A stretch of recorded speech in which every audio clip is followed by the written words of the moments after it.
एक हरे भरे जंगल में एक छोटा सा खरगोश रहता था जिसका नाम था बबलू। बबलू बहुत चतुर और तेज तर्रार था। जंगल में सभी जानवर उससे दोस्ती करना चाहते थे, लेकिन बबलू को एक ही डर था, लोमड़ी जिसका नाम था लाली। लाली बहुत चालाक थी और हमेशा बबलू को पकड़ने के लिए नई नई तरकीबें सोचती रहती थी। एक दिन लाली ने सोचा कि वह बबलू को धोखे से पकड़ लेगी।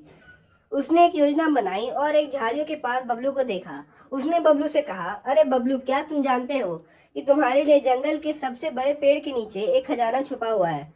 बबलू, जो बहुत ही चतुर था, समझ गया कि लाली कुछ तो गड़बड़ कर रही है, लेकिन उसने अपनी चालाकी दिखाने का फैसला लिया और लाली से कहा, अरे खजाना, चलो मुझे दिखाओ। लाली ने बबलू को खजाना दिखाने के बहाने जंगल के अंदर एक गहरे गड्ढे की ओर ले जाना शुरू किया। गड्ढे के पास पहुंचते ही लाली ने बबलू से कहा, यह खजाना इसी गड्ढे में है, तुम अंदर जाओ और ढूंढो। बबलू ने झट से गड्ढे की ओर देखा और फिर लाली से कहा, तुम्हारी बात सुनकर मुझे विश्वास हो गया है कि यहाँ खजाना है, लेकिन मुझे थोड़ी मदद चाहिए। क्या तुम मेरे लिए गड्ढे में देख सकती हो कि खजाना कहाँ है? लाली, जो बबलू को पकड़ने के चक्कर में थी, खुद गड्ढे में झांकने लगी। जैसे ही उसने झांका, बबलू ने अपनी तेजी दिखाई और लाली को धक्का देकर गड्ढे में गिरा दिया। लाली गड्ढे में गिरते हुए चिल्लाई, बबलू, तुमने मुझे धोखा दिया।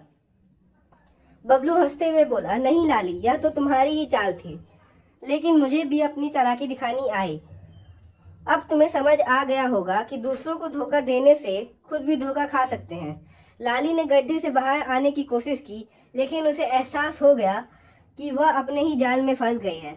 बबलू ने अपनी फुर्ती का फायदा उठाया और तेजी से वहां से भाग गया। उस दिन के बाद से लाली ने कभी भी बबलू को धोखा देने की कोशिश नहीं की और बबलू ने अपनी चतुराई से जंगल में हर किसी का दिल जीत लिया। तो इस कहानी से हमें यह सीख मिलती है कि हमें किसी के साथ भी छल नहीं करना चाहिए, ना ही किसी को धोखा देना चाहिए। हमें हमेशा ईमानदारी के साथ रहना चाहिए।